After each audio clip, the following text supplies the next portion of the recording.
why everything feels off, and how to fix it in 3 minutes and 33 seconds. You ever wake up feeling like the universe slightly tilted overnight? Like your Wi-Fi's connected, but you're not? Your keys vanish into another dimension. Your motivation's on vacation in Bali, and even your pet side eyes you like, who dis? Yeah, we've all been there. But here's the wild part. It's not just you. And it's not just bad luck. There's science behind why life suddenly feels like your phone's glitching, and I'll show you how to reboot the system. Your brain is basically a GPS. But sometimes, life throws a recalculating at you. Maybe you moved cities, started a new job, or even just scrolled too much doom-filled news. Suddenly, your mental map doesn't match reality. It's like ordering avocado toast and getting salsa toast. Technically edible, but why? Three sneaky culprits. Your routine got kidnapped. Humans are creatures of habit. Mess with your sleep, meals, or even your usual walk to work, and your brain panics like a goldfish in a new bowl. This is not the castle I peed in yesterday. Decision overload. Too many choices fry your brain.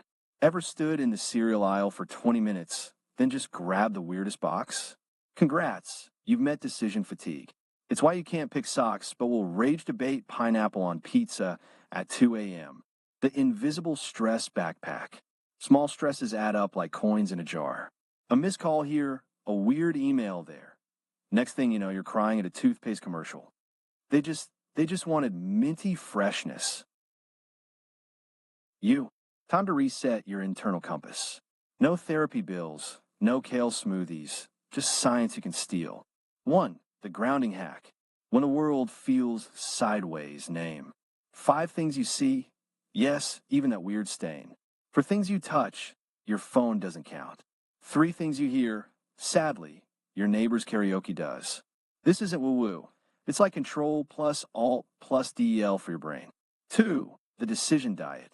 Trim choices like bad haircuts. Pick one thing to automate daily. Outfits, meals, even your angry playlist. Save brain power for stuff that matters, like finally understanding your Wi-Fi bill. 3. The glitch hunt. 90% of off feelings trace to one tiny leak. Skip meals, dehydration, or doom scrolling. Play detective. Did I eat today? Or just survive on stress and Starbucks? Fix the leak, reset the vibe. Why this works? Your brain loves patterns. When things feel off, it's literally screaming. Itchy why? We're missing the instruction manual. These hacks force a system update. Think of it like fixing a janky TV antenna. Sometimes you just need to whack it in the right spot. The best part? This isn't you being broken. It's you being human. Even Beyoncé probably has days where she's like, wait, did I forget how to human today? So next time life feels like a glitchy Sims game, remember, you're not losing it. You're just recalibrating. Now go drink some water, yell into a pillow, and tell me in the comments, what's your weirdest off moment? Mine was failing to hatch 3 eggs.